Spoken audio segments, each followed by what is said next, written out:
ഭാരതീയ ജനതാ പാർട്ടിയുടെ കൊല്ലം ജില്ലയുടെ ജനറൽ സെക്രട്ടറിമാരായിട്ടുള്ള ശ്രീ ജിതിൻ ദേവ്, ശ്രീ പ്രകാശ് പാപ്പാടി, നിയോജക മണ്ഡലത്തിന്റെ അധ്യക്ഷൻ ചുമതലക്കാരനായിരുന്ന ശ്രീ മാലുമൽ സുരേഷ്, ശ്രീ ഓമനക്കുട്ടൻ അവർ, സംഘത്തിന്റെ ഗണ്ട് കാര്യവാഹ് ശ്രീ ഷാനവാസ് പണിക്കർ, അതുപോലെ തന്നെ ശ്രീ ജോബ് പാപ്പച്ചൻ, ശ്രീമാൻ കുട്ടൻ ശാന്തി അവറുകൾ, ശ്രീ രമണൻ, ശ്രീമതി നിഷ, ശ്രീ ടി വി സനൽ, ശ്രീ സതീഷ് ദേവാനന്ദ്, ശ്രീമാൻ സജീവൻ, ശ്രീ ഹരിലാൽ, ശ്രീമതി ധന്യ അനിൽ, ശ്രീമതി ജയ, എൻ്റെ പഴയ മണ്ഡലം ശ്രീമാൻ അനിൽ വാഴപ്പള്ളി, സ്നേഹനിധികളായിട്ടുള്ള വേദിയിലും സദസ്സിലുമുള്ള സ്നേഹനിധികളായിട്ടുള്ള അമ്മമാരെ, സഹോദരന്മാരെ, ഈ പ്രദേശത്തെ ഗ്രാമവാസികൾ എല്ലാവർക്കും സ്നേഹപൂർവം നമസ്കാരം. വളരെ ദീർഘമായിട്ടുള്ള ഒരു പ്രസംഗത്തിന്റെ ആവശ്യകതയുള്ള ഒരു ചടങ്ങിലല്ല നമ്മൾ ഒരുമിച്ച് ചേർന്നിട്ടുള്ളത്. വളരെ സന്തോഷകരമായി വികസിത കേരളം എന്നുള്ള പോയിന്റിനെ മുന്നിൽ വെച്ചുകൊണ്ട് ആദരണീയനായിട്ടുള്ള സംസ്ഥാന അധ്യക്ഷന്റെ യാത്ര എല്ലാ ജില്ലകളിലും ജില്ലയുടെ ഉത്തരവാദിത്വപ്പെട്ടിട്ടുള്ള മെമ്പർമാരെ വിളിച്ചു ചേർത്തുകൊണ്ട്, വിവിധ ചുമതലകളിലുള്ള ആളുകളെ വിളിച്ചു ചേർത്തുകൊണ്ട് ആ യാത്രയുടെ പരിസമാപ്തിയുടെ ഏതാണ്ട് അതേ കാലയളവിൽ തന്നെ നമ്മുടെ കൊച്ചു പ്രദേശത്ത് ഇവിടെ കഷ്ടപ്പെടുന്ന, ബുദ്ധിമുട്ട് അനുഭവിക്കുന്ന ഒരു കുടുംബത്തിന് ആശ്രയമായിട്ട് ഏരിയ കമ്മിറ്റിയുടെ നമ്മുടെ പ്രദേശത്തെ ഏറ്റവും അടിസ്ഥാന ഘടകമായിട്ടുള്ള ഭാരതീയ ജനതാ പാർട്ടിയുടെ നേതാക്കന്മാർ ഒരുമിച്ച് ചേർന്നുകൊണ്ട് ഈ വീടിന് വേണ്ടിയിട്ട് തറക്കല്ലിടാൻ തീരുമാനിക്കുന്നു, ഒരു വീട് വെച്ചു കൊടുക്കാൻ തീരുമാനിച്ചു എന്നുള്ളത് വളരെ സന്തോഷകരമായിട്ടുള്ള ഒരു കാര്യമാണ്. അതിന് തറക്കല്ലിടാനുള്ള ഒരു യോഗം നിങ്ങളുടെ സ്ഥാനാർത്ഥിയായിരുന്നു ഞാൻ. കരുനാഗപ്പള്ളി അല്ലേ, കരുനാഗപ്പള്ളി നിയോജക മണ്ഡലത്തിന്റെ ഭാഗമാണ്. അപ്പോൾ തീർച്ചയായിട്ടും ഈ പ്രദേശത്ത് വരാനും ആ ചടങ്ങിൽ പങ്കെടുക്കാനും എനിക്ക് സാധിച്ചു. ഞാൻ ഇതിനു മുൻപ് മലപ്പുറം ജില്ലയിലെ പൊന്നാനിയില് ഏറെക്കാലം ഞാൻ താമസിച്ച പ്രദേശത്ത് എനിക്ക് ഇതുപോലെ തന്നെ ഒരു വീടിന്റെ കല്ലിടൽ കർമ്മം നിർവഹിക്കാനായിട്ട് സാധിച്ചു. ഞാൻ തന്നെ, ഞങ്ങൾ എല്ലാവരും ചേർന്നുകൊണ്ട് ഇന്ന് പാലക്കാട് ഒരു വീട് വെച്ചു കൊടുക്കുന്നതിൽ ഞാനും ഭാഗവക്കാണ്. ആ ഒരു ചടങ്ങിനെ മാറ്റി വെച്ചുകൊണ്ട് അത് സംഘത്തിന്റെ അവിടുത്തെ അധികാരിയെ ഏൽപ്പിച്ചിട്ട് ഞാൻ ഇങ്ങോട്ട് വരികയാണ്. കാരണം ഇത് നമ്മളെ നോട്ടീസ് അടിച്ചു, എന്റെ പേര് പറഞ്ഞു ആളുകളോട്, ഞാനാണ് വരുന്നത് എന്ന് പറഞ്ഞതിന് ശേഷം പിന്നീട് നമ്മൾ ആ പരിപാടി മാറ്റാൻ പാടില്ല എന്നുള്ളത് കൊണ്ടാണ് തീർച്ചയായിട്ടും വരണം എന്ന് ജിതിന്റെ ഉൾപ്പെടെയുള്ള ആളുകൾ പറഞ്ഞതിന്റെ അടിസ്ഥാനത്തിൽ ഞാനിവിടെ എത്തിയിരിക്കുകയാണ്. നമ്മൾ ഇവിടെ സന്തോഷത്തോടു കൂടിയിട്ട് ആണ് നിൽക്കുന്നത് എങ്കിൽ പോലും നമ്മുടെ രാജ്യം വളരെ വേദനിക്കപ്പെടുന്ന ചില നിമിഷങ്ങളിലൂടെ നമ്മൾ കടന്നുപോയിരുന്നു. അത് എല്ലാവർക്കും അറിയാവുന്നത് പോലെ തന്നെ ഒരു തെറ്റും ചെയ്യാതെ കാശ്മീരില് നമ്മുടെ തന്നെ സഹോദരി സഹോദരന്മാർ അവര് ഒരു ടൂറ് പോവുക എന്നൊക്കെ പറഞ്ഞാൽ എന്ത് സന്തോഷത്തോടു കൂടിയായിരിക്കും അവർ ആ വീട്ടിൽ നിന്ന് അവരുടെ ബന്ധുക്കളോടൊക്കെ യാത്ര പറഞ്ഞുകൊണ്ട് പോവുക. അങ്ങനെ പോയതിനു ശേഷം സ്ത്രീകളുടെ കൺമുന്നിൽ വെച്ചുകൊണ്ട്, സഹോദരിമാരുടെ കൺമുന്നിൽ വെച്ചുകൊണ്ട് അവർക്ക് സർവസ്വവും നഷ്ടപ്പെട്ടത് ഞാനും നിങ്ങളുമൊക്കെ കണ്ടു.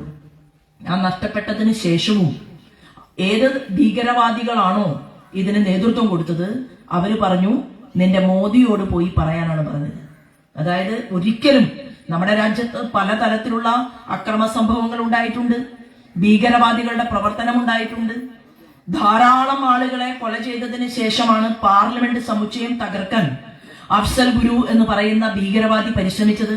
എന്നാൽ പട്ടാളക്കാരുടെ ഉചിതമായിട്ടുള്ള പോരാട്ടം കൊണ്ട് ആ അഫ്സൽ ഗുരുവിനെ ജീവനോടെ പിടികൂടാൻ സാധിച്ചു. ജീവനോടെ പിടികൂടാൻ സാധിച്ചതിന് ശേഷം രാജ്യത്ത് ഏത് ഒരു കുറ്റവാളിയും കേസ് നടത്തും, കേസ് നടത്തിയിട്ട് കോടതി വിധിക്കും. ഇന്ത്യയുടെ പരമോന്നത നീതിപീഠമായിട്ടുള്ള സുപ്രീം കോടതി, ആ സുപ്രീം കോടതി പോലും പറഞ്ഞു അഫ്സൽ ഗുരുവിനെ തൂക്കിലേറ്റണം.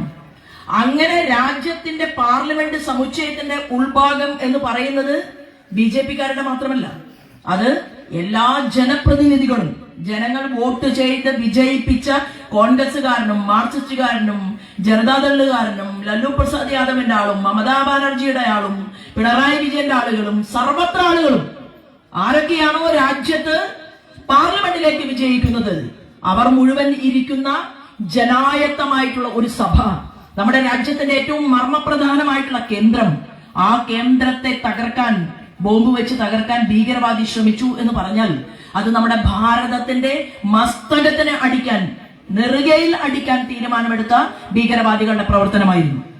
ആ പ്രവർത്തനം നടത്തിയവനെ തൂക്കിലേറ്റിയപ്പോ തൂക്കിക്കൊന്നത് തെറ്റായി പോയി എന്നാണ് മാർക്സിസ്റ്റ് കമ്മ്യൂണിസ്റ്റ് പാർട്ടി അവർ അവരുടെ തീരുമാനം പ്രഖ്യാപിച്ചത്. ആ ഭീകരവാദിയെ തൂക്കിക്കൊന്നത് തെറ്റായി പോയി എന്ന് പറഞ്ഞാൽ നാളെ അത് മറ്റു ഭീകരവാദികൾക്ക് ലൈസൻസ് ആണ്. നമ്മുടെ നാട്ടിലെ പട്ടാളക്കാരനെ കൊല്ലാൻ, നമ്മുടെ നാട്ടിലെ പാവങ്ങളെ ഇല്ലായ്മ ചെയ്യാൻ, അവരുടെ ജീവിതം കവർന്നെടുക്കാൻ, ഒരു തെറ്റും ചെയ്യാത്ത സാധാരണക്കാരുടെ ജീവൻ ഈ ഭൂമിയിൽ നഷ്ടപ്പെടുത്താൻ പരിശ്രമിച്ചവനെ അവന് താമ്രപത്രം കൊടുക്കുന്ന രീതിയിലേക്ക് മാർക്സിസ്റ്റ് കമ്മ്യൂണിസ്റ്റ് പാർട്ടിയുടെ വാക്കുകളുണ്ടായി. കാശ്മീരിൽ എന്ത് സംഭവിച്ചു? ഓരോ വ്യക്തിയുടെയും ശരീരം നോക്കി, അവന്റെ പേര് നോക്കി, അവന് കലിമ ചൊല്ലാൻ അറിയുമോ എന്ന് ചോദിച്ചു. അവൻ എന്ത് മതക്കാരനാണ് എന്ന് തീരുമാനമെടുത്തു. ആ തീരുമാനമെടുത്തതിനു ശേഷം ഹിന്ദുമത വിശ്വാസിയാണ് എന്ന് ബോധ്യപ്പെട്ടപ്പോ, ഇവൻ ഇസ്ലാം മതത്തിൽ വിശ്വസിക്കുന്നവനല്ല എന്ന് ബോധ്യപ്പെട്ട സമയത്ത് വെടിവെച്ചു കൊന്നു എന്ന് പറയുമ്പോൾ എത്ര ക്രൂരമായ സമീപനമാണ് നമ്മുടെ രാജ്യത്തോട് ഇവർ സ്വീകരിച്ചത്. ആ വെടിവെപ്പിന് ശേഷം കേരളത്തിൽ കുറെ കാലം മൂലക്കിലിരിക്കുകയായിരുന്നു എം എ ബേബി സഖാവ്. ആ എം എ ബേബി സഖാവിന് മാർക്സിസ്റ്റ് കമ്മ്യൂണിസ്റ്റ് പാർട്ടി വലിയൊരു സ്ഥാനം കൊടുത്തു ഇപ്പോ. കാരണം ഈ സാധനം രാജ്യത്തില്ല, കേരളത്തിൽ മാത്രമേ ഉള്ളൂ. എല്ലായിടത്തും തീർന്നു. ത്രിപുരയിലുണ്ടായിരുന്നു, ബംഗാളിലുണ്ടായിരുന്നു, അവിടെ എല്ലാം ഗവൺമെന്റ് പോയി. ഇനി ഒരേ ഒരു മുഖ്യമന്ത്രി.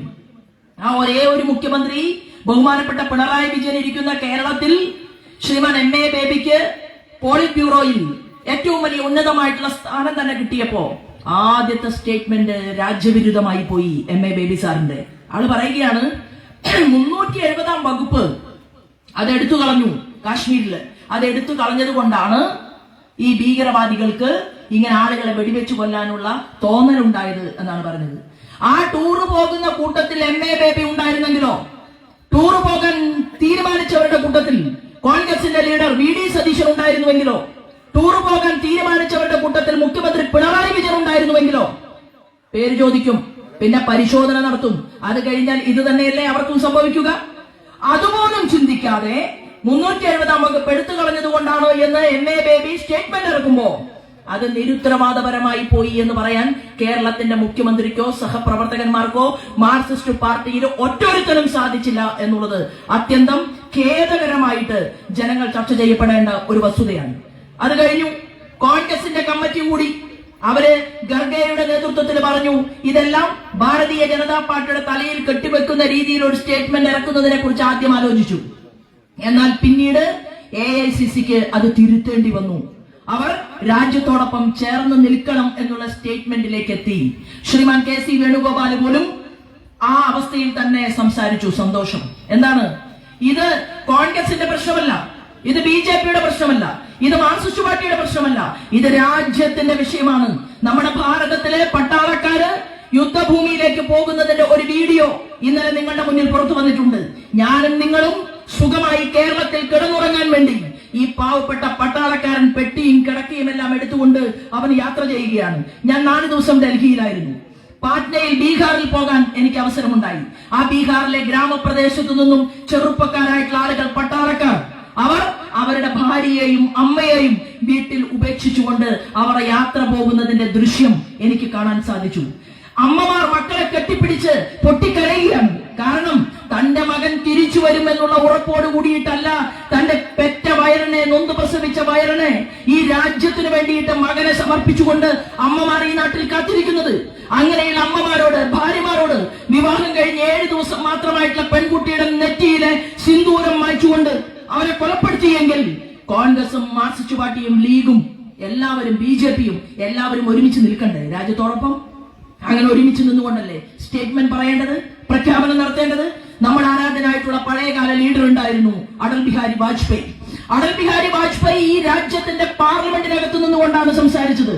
രാജ്യം ഇന്ദിരാഗാന്ധി ഭരിക്കുമ്പോ ഇന്ദിരാഗാന്ധിയുടെ ഭരണകൂടത്തിന്റെ കീഴിൽ രാജ്യത്ത് യുദ്ധമുണ്ടായപ്പോ അന്ന് BJP-കാരനായില്ല, ജനസംഘക്കാരനായില്ല അടൽ ബിഹാരി വാജ്പേയി. അദ്ദേഹം പറഞ്ഞു, ഇന്ദിര, നിങ്ങൾ ദുർഗയാണ്, നിങ്ങൾ ദുർഗയെ പോലെ. ആരാണ് ദുർഗ? ദുർഗാദേവിയെ കുറിച്ച് പറയുന്ന സമയത്ത് ആ ദുർഗാദേവിയാണ്, അല്ലെ, തെറ്റു ചെയ്യുന്നതിനെ നിഗ്രഹിക്കുന്നവളാണ്. ദുർഗ എന്നുള്ള പേര് ചാർത്തി കൊടുത്തുകൊണ്ട് ആരാധനായ അടൽ ബിഹാരി വാജ്പേയി പറഞ്ഞു, രാജ്യം മുഴുവൻ നിങ്ങളുടെ പിറകിൽ ഒറ്റക്കെട്ടായി നിൽക്കും, നിങ്ങൾ മുന്നോട്ട് പോവുക എന്ന് പറഞ്ഞ ആ പാരമ്പര്യം മനസ്സിലാക്കാൻ സാധിക്കാത്തവർ ഈ നാട്ടിൽ എന്നുമെന്നും ഭീകരവാദികൾ കടന്നു വരണമെന്നും ആ ഭീകരവാദികൾ നമ്മുടെ രാജ്യത്തെ തകർക്കണമെന്നും ആഗ്രഹിക്കുന്നവർ അവരെല്ലാവരും ചേർന്നുകൊണ്ട്, നിങ്ങൾ കണ്ടില്ലേ, കഴിഞ്ഞ ദിവസം TV-യിൽ കണ്ടു, ഭീകരവാദി മരണമടഞ്ഞ് എല്ലാവരും ഒരുമിച്ച് ചേർന്നുകൊണ്ട് പാകിസ്ഥാന്റെ പട്ടാളക്കാര് ഭീകരവാദിയുടെ ഭൗതിക ശരീരത്തെ എത്ര ബഹുമാനത്തോടു കൂടിയിട്ടാണ് അവിടുത്തെ പട്ടാളക്കാർ നിൽക്കുന്നത്. കാരണം എന്താണെന്ന് അറിയുമോ? ഭീകരവാദിയെ ബഹുമാനിച്ചില്ലെങ്കിൽ പാകിസ്ഥാനിലെ ധനകാര്യ വകുപ്പ് മന്ത്രിയോ വിദേശകാര്യ വകുപ്പ് മന്ത്രിയോ അല്ലെങ്കിൽ പാകിസ്ഥാനിലെ ഒരൊട്ടൊരുത്തരും ബാക്കി ഉണ്ടാവില്ല. കാരണം ഭീകരന്മാരുടെ മുന്നിൽ വിറങ്ങലിച്ച് നിൽക്കുകയാണ് പാകിസ്ഥാനിലെ ജനപ്രതിനിധികൾ എന്നുള്ളതാണ്. ആ അവസ്ഥയിലേക്ക് ലോകം മുന്നോട്ട് പോയി. എന്നാൽ പഴയ ഭാരതമല്ലിത്. ഈ രാജ്യം ഇപ്പോ ഒരാൾക്ക് ഒരു വീട് വെച്ചു കൊടുക്കാൻ നമ്മൾ തീരുമാനിക്കുന്നു. ആ വ്യക്തി വീടിനകത്ത് സമാധാനമായിട്ട് ജീവിക്കണമെങ്കിൽ നമ്മളെല്ലാം സമാധാനം വേണ്ടിയിട്ടല്ല ശ്രീമാൻ നരേന്ദ്രമോദി പ്രവർത്തിച്ചത്. ആ നരേന്ദ്രമോദി പറഞ്ഞു, ഈ രാജ്യത്ത് 300-ലധികം വരുന്ന പദ്ധതികൾ ഉണ്ടാകണം. നരേന്ദ്രമോദിയുടെ പദ്ധതികൾ കേരളത്തിൽ ഇന്ന് ആവിഷ്കരിച്ചിരുന്നുവെങ്കിൽ BJP-കാർക്ക് ഈ വീട് വെച്ചു കൊടുക്കേണ്ട കാര്യമില്ല. പ്രധാനമന്ത്രി ആവാസ് യോജന പദ്ധതി നമ്മുടെ നേതാവ് കൊണ്ടുവന്നതാണ്. നമ്മുടെ രാജ്യത്തിന്റെ നേതാവ്, BJP-കാരുടെ മാത്രം നേതാവല്ല, രാജ്യത്തിന്റെ നേതാവാണ് ശ്രീമാൻ മോദി. അതുകൊണ്ടാണ് ലോകം മുഴുവൻ ഇന്ന് ഇന്ത്യ എന്തു പറയുന്നു എന്ന് അവർ കാതോർക്കുകയാണ്. ഈ രാജ്യം എന്താണ് ചിന്തിക്കുന്നത് എന്ന് ലോകം കാതോർക്കുകയാണ്. അപ്പൊ നമുക്ക് എന്ത് വേണം? രാഷ്ട്രീയമൊക്കെ വേണം, രാഷ്ട്രീയ പ്രവർത്തനമൊക്കെ വേണം. പക്ഷേ നമ്മുടെ രാജ്യത്തിന്റെ നേർക്ക് ബോംബുകൾ വരുമ്പോൾ, ഈ രാജ്യത്തിന്റെ നേർക്ക് യുദ്ധ സാമഗ്രികൾ വരുമ്പോ, അവിടേക്ക് ഡ്രോണുകൾ വരുമ്പോ, നമ്മുടെ രാജ്യത്തെ തകർക്കാൻ വേണ്ടി ആരെങ്കിലും തീരുമാനമെടുക്കുമ്പോ, അതിന്റെ മുന്നോടിയായിട്ട് നമ്മുടെ ആളുകളുടെ ചോര ചിന്തിക്കുമ്പോ, അവിടെ പ്രധാനമന്ത്രി ഒരു സ്റ്റേറ്റ്മെന്റ് പറഞ്ഞു കഴിഞ്ഞാൽ ആ പ്രധാനമന്ത്രിയോടൊപ്പം ഈ ഇരിക്കുന്ന മുഴുവൻ അമ്മമാരോടും എനിക്കുള്ള അഭ്യർത്ഥന എന്ന് പറയുന്നത് ഓപ്പറേഷൻ സിന്ദൂർ എന്നാണ് പേരിട്ടത്. എന്തുകൊണ്ടാണ്? ഈ സിന്ദൂരത്തിനെ, കുങ്കുമത്തിനെ, സീമന്തരേഖയിൽ ചാർത്തിയ സിന്ദൂരത്തിനെ മായ്ച്ചു കളയാൻ വേണ്ടി പരിശ്രമിക്കുകയും ആ സ്ത്രീ പറഞ്ഞു, ഭർത്താവിനെ വെടിവെച്ചു കൊന്നു കഴിഞ്ഞപ്പോ ആ സ്ത്രീ പറഞ്ഞു, ഇന്ന് ആ ഭീകരവാദിക്ക് മനസ്സിലായില്ല ഈ അഭിനവ മകളും രാമചന്ദ്രേട്ടന്റെ ഭാര്യയും അതുപോലെ തന്നെ വിവിധ സംസ്ഥാനങ്ങളിൽ നമുക്ക് നഷ്ടമായിട്ടുള്ള നമ്മുടെ സഹോദരന്മാരും. നിങ്ങൾക്കറിയുമോ, ആ ഒരു മുസൽമാൻ ചെറുപ്പക്കാരൻ, അവൻ എന്തിനാണ് അവന്റെ ജീവൻ കളഞ്ഞത്? ബഹുമാനത്തോടും ഭയഭക്തിയോടും കൂടി നിൽക്കുന്ന സിദ്ധരാമയ്യയെ എനിക്കും നിങ്ങൾക്കും കാണാൻ സാധിച്ചു. വിവിധ സംസ്ഥാനങ്ങൾ ഔദ്യോഗിക ബഹുമതികളോടുകൂടി ആ ശവശരീരം ഏറ്റുവാങ്ങിയപ്പോ സ്വന്തമായിട്ട് ഫ്ലൈറ്റ് ഉള്ള പിണറായി വിജയന് തിരുവനന്തപുരത്ത് നിന്ന് കൊച്ചി വരെ വരാൻ പറ്റിയില്ല, വന്നില്ല കേരളത്തിന്റെ മുഖ്യമന്ത്രി. ആ ഭൗതിക ശരീരത്തോട് അനാദരവ് കാട്ടി കേരളത്തിന്റെ മുഖ്യമന്ത്രി. അനാദരവ് കാട്ടിയതിനു ശേഷം രാജ്യം മുഴുവൻ ഈ വിഷയം ചർച്ച ചെയ്തു, നവമാധ്യമങ്ങൾ ചർച്ച ചെയ്തു. അവസാനം കെട്ടിയൊരുങ്ങി തമ്പുരാൻ പുറപ്പെട്ടു. 3 ദിവസം കഴിഞ്ഞു. ഇതാണോ ഭരണകൂടം? ഇതാണോ രാജ്യസ്നേഹം? ഇതാണോ നമുക്ക് ആവശ്യമുള്ളത്? അല്ല. ഞാൻ പറയാൻ വന്നത്, ശ്രീമാൻ നരേന്ദ്രമോദി ഒരു സ്റ്റേറ്റ്മെന്റ് പറഞ്ഞാൽ, അദ്ദേഹത്തിന്റെ പ്രസംഗത്തിൽ അദ്ദേഹം പറഞ്ഞു, ഏത് ഭീകരവാദ സംഘടനയാണോ നമ്മുടെ രാജ്യത്തെ തകർക്കാൻ വേണ്ടി പരിശ്രമിച്ചത്, ആരാണോ എന്റെ സഹോദരിമാരുടെ നെറ്റിയിലെ സിന്ദൂരം അടർത്തിക്കളഞ്ഞത്, മായ്ച്ചു കളഞ്ഞത്, ആരാണോ എന്റെ മക്കളുടെ ജീവൻ എടുത്തത്, ഏതറ്റം വരെയും ഞാൻ പോകുമെന്ന് പ്രഖ്യാപനം നടത്തിയിട്ടുണ്ടെങ്കിൽ, പാകിസ്ഥാൻ എന്ന് പറയുന്ന കുട്ടി രാജ്യമുണ്ടല്ലോ, ആ കുട്ടി രാജ്യത്തോട് യുദ്ധം ചെയ്യാൻ അറിയാഞ്ഞിട്ടല്ല, പക്ഷേ അവിടെയും മര്യാദ പാലിച്ചു. അവിടെയും ഒരക്ഷരെ പോലെ ഉണർന്ന് പ്രവർത്തിച്ചുകൊണ്ട് രാജ്യത്തിന്റെ പ്രധാനമന്ത്രി. എങ്ങനെ? അത് നമ്മുടെ നയതന്ത്രമാണ്. ഒരു തെറ്റും ചെയ്യാത്ത പാകിസ്ഥാനിലെ സാധാരണക്കാരായിട്ടുള്ള മനുഷ്യർ തിങ്ങിപ്പാർക്കുന്ന ഒരു പ്രദേശത്തെയും ആക്രമിക്കാൻ നമ്മുടെ രാജ്യത്തിന് താല്പര്യമില്ല. കാരണം ഈ രാജ്യം പണ്ട് ബസ്സിൽ യാത്ര ചെയ്തുകൊണ്ടാണ് അടൽ ബിഹാരി വാജ്പേയി പാകിസ്ഥാനെ കൈകൊടുക്കാൻ പോയത്, ആ പാകിസ്ഥാനെ സഹായിക്കാൻ പോയത്. ഇവിടെ ഇത്രയും വലിയ കൊറോണയുടെ തരംഗമുണ്ടായ സമയത്ത് ലോക രാജ്യങ്ങളിലേക്ക് പാകിസ്ഥാൻ ഉൾപ്പെടെ, അഫ്ഗാനിസ്ഥാൻ ഉൾപ്പെടെ വിവിധങ്ങളായിട്ടുള്ള ലോക രാജ്യങ്ങളിലെ മനുഷ്യരുടെ ജീവൻ നിലനിർത്താൻ വേണ്ടി കൊറോണ വാക്സിൻ സൗജന്യമായി കൊടുത്ത ലോകാരാധ്യനായിട്ടുള്ള പ്രധാനമന്ത്രിയാണ് ശ്രീമാൻ നരേന്ദ്രമോദി. ആ നരേന്ദ്രമോദിയുടെ മക്കളെ തൊടാൻ തീരുമാനം ഇത്തരമൊരു സാഹചര്യം ഉണ്ടായത്. ഇന്ന് ലോകത്തെ മൂന്നാമത്തെ സാമ്പത്തിക ശക്തി രാഷ്ട്രമായിട്ട് നമ്മുടെ രാജ്യം മാറാൻ പോകുന്നു, മാറ്റുമെന്നാണ് മോദി പറഞ്ഞിട്ടുള്ളത്. മോദിജി പറഞ്ഞത് പ്രവർത്തിക്കുമെന്നുള്ള കാര്യത്തിൽ ഒരു തർക്കവും വേണ്ട. ലോകത്തിന്റെ വലിയ വലിയ ഫിനാൻസ് ഇൻസ്റ്റിറ്റ്യൂട്ടുകൾ നമ്മുടെ രാജ്യത്തെ നോക്കി പറയുകയാണ് ഭാരതം മുന്നേറുകയാണ്. എന്തുകൊണ്ട്? ഇവിടുത്തെ ജനങ്ങൾക്ക് ആത്മവിശ്വാസമുണ്ട്. ഭാരതത്തിൽ നിന്ന് പോയി ലോകരാജ്യങ്ങളിൽ, ഇസ്ലാമിക രാജ്യങ്ങളിൽ ജോലി ചെയ്യുന്ന ചെറുപ്പക്കാർ, അവർക്ക് വിശ്വാസമുണ്ട്. അവരുടെ മതം ഇസ്ലാം മതമാണ്, പക്ഷേ അവരുടെ രാജ്യം അതേതാണ്? അത് ഭാരതമാണ്. അത് മനസ്സിലാക്കിക്കൊണ്ട് മുസ്ലിം സഹോദരിമാർ, മുസ്ലിം സഹോദരന്മാർ നമ്മുടെ രാജ്യത്തിന് അനുകൂലമായിട്ട് ചിന്തിക്കുമ്പോൾ അവരെ വഴിതിരിച്ചുവിടാൻ സാധിക്കുമോ എന്ന് പ്രതിപക്ഷം പരിശ്രമിച്ചാൽ, അത് ഇന്ത്യയുടെ പ്രതിപക്ഷമാണെങ്കിലും കേരളത്തിലെ ഭരണപക്ഷമാണെങ്കിലും കേരളത്തിലെ പ്രതിപക്ഷം നിയമസഭയ്ക്കകത്തിരിക്കുന്ന കേരളത്തിന്റെ പ്രതിപക്ഷമാണെങ്കിലും അത് വെച്ചു ഉറപ്പിക്കില്ല എന്നുള്ള തീരുമാനമെടുത്തുകൊണ്ടാണ് ഭാരതീയ ജനതാ പാർട്ടിയുടെ ഓരോ സാധാരണക്കാരായിട്ടുള്ള പ്രവർത്തകന്മാരും മുന്നോട്ട് പോകുന്നത് എന്ന് സൂചിപ്പിക്കാൻ ഞാൻ ഈ അവസരത്തെ ഉപയോഗപ്പെടുത്തി എന്ന് മാത്രമേ ഉള്ളൂ. ദീർഘമായിട്ട് പ്രസംഗിക്കണമെന്നും ഞാൻ ആഗ്രഹിക്കുന്നില്ല. ഈ നല്ല ഒരു കർമ്മം അതിവിടെ നടത്താൻ തീരുമാനമെടുത്തിട്ടുള്ള ഈ ഏരിയ കമ്മിറ്റിയിലെ മുഴുവൻ ആളുകളോടും ഹൃദയപൂർവ്വം നന്ദി അറിയിച്ചുകൊണ്ട് നമുക്ക് എന്ത് ചെയ്യണം? ഈ കരുനാഗപ്പള്ളി നിയോജക മണ്ഡലത്തിൽ 300-ലധികം വരുന്ന പദ്ധതികൾ നരേന്ദ്രമോദിജി ആവിഷ്കരിച്ചിട്ടും 70 വയസ്സ് കഴിഞ്ഞ മനുഷ്യർക്ക് മുഴുവൻ ഇവിടെ ആയുഷ്മാൻ ഭാരത് യോജന പദ്ധതി കൊടുക്കണമെന്ന് കേന്ദ്രം പറഞ്ഞിട്ടും ജനിച്ചു വീഴുന്ന ഓരോ പെൺകുഞ്ഞുങ്ങളെയും സുകന്യ സമൃദ്ധി പദ്ധതിയുടെ ഭാഗമാക്കണമെന്ന് നരേന്ദ്രമോദിജി ആവശ്യപ്പെട്ടിട്ടും മാതൃവന്ദനം പദ്ധതിയും ഇന്ദ്രധനുഷ് പദ്ധതിയും അമ്മമാർക്ക്, സ്ത്രീകൾക്ക് വേണ്ടി കൊണ്ടുവന്ന പദ്ധതികൾ ഉൾപ്പെടെ ഈ കരുനാഗപ്പള്ളിയിലെ കോഴിക്കോട് പ്രദേശത്ത് എല്ലാ വീടുകളിലേക്കും എത്തുന്നുണ്ടോ എന്ന്